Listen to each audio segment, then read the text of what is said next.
Basketball superstars sa kani-kanyang henerasyon. Pero hindi lang sila magaling sa paghawak sa bola, pati paghawak ng pera, panalo rin sila. Si Kiefer nang tumungtong sa edad na 17, aba, milyonaryo na.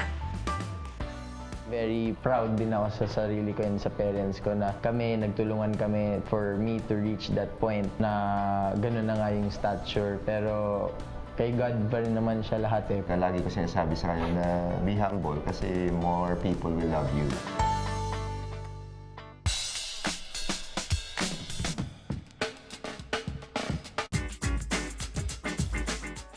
Sa Cainta, Rizal, matatagpuan ang home court ng Pamilya Ravenna.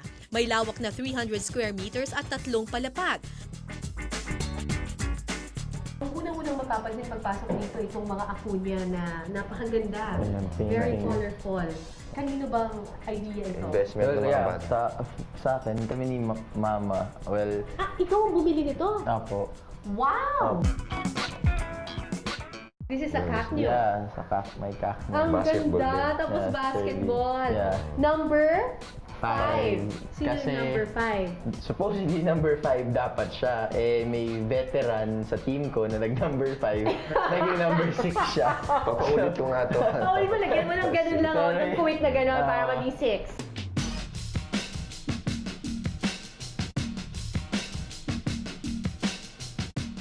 So, investment ko. At ang investment mo, Dad, ano ayun. Old school. Old school. Ano yun? Boyfriend. Maghahalata yung ito.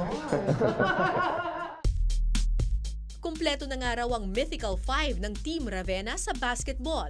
Si Bong, ang asawang si Mosey, at ang 3 anak nila na sina Kiefer, Thirdy at Danny.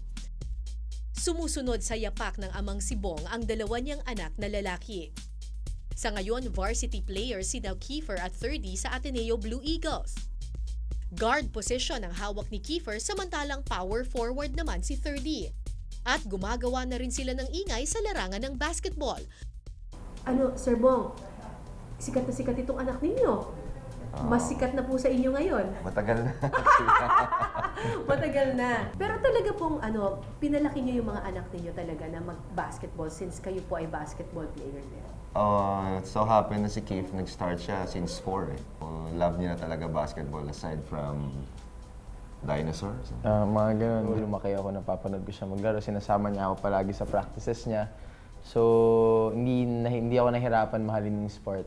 And for 30 naman, syempre, nung start, medyo nahirapan siya kasi hindi niya pa alam yung gusto niya nung 1992 nang pasukin ni Bong Ravenna ang PBA at naging manlalaro para sa koponan na San Miguel Beer. Kaming mga viewers na nanonood lang sa inyo pag nagba-basketball kayo, syempre iniisip namin, siguro magandang trabaho yan. Kasi mismo, lalaro ka ng basketball, kikita ka na. Pero sa maraming mga basketball players na na-interview ko, it's not always good. Mahirap din talaga. Yeah, of course, siyempre may practice mo everyday. Hindi lang madali eh. May training kami everyday. Almost wala kaming holidays. Even on Sundays, nagpa-practice kami. Tapos That's everyday. Oo, well, ang kalaban talaga is injuries. At may lifespan. Kasi Short at lang, very short ang lifespan. oo. Parang at a certain age, hindi ka na pwedeng maglaro. Like before, ang career namin mahaba pa eh. Now, professional PBA players, medyo short na yung stint nila as a professional.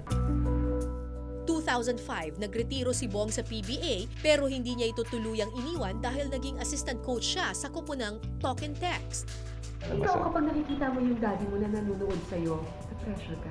everybody was comparing me to him and how well he played during his prime.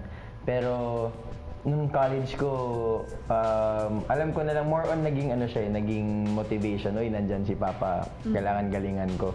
Hindi yung mape-pressure kasi natapos na ako dun sa stage na, uy, kaya mo bang mas galingan sa dad mo? So, sino mas Motivate. magaling sa inyo mag-basketball? Sa Then, amin. nung nalaman niya na mas magaling na siya sa akin, hindi na siya nabe-pressure. So, aminado po kayo, mas magaling sa Matagal Clippers na. kayo? Matagal na. Talaga? Oo. Tinanggap ko na yung matagal na. Kahit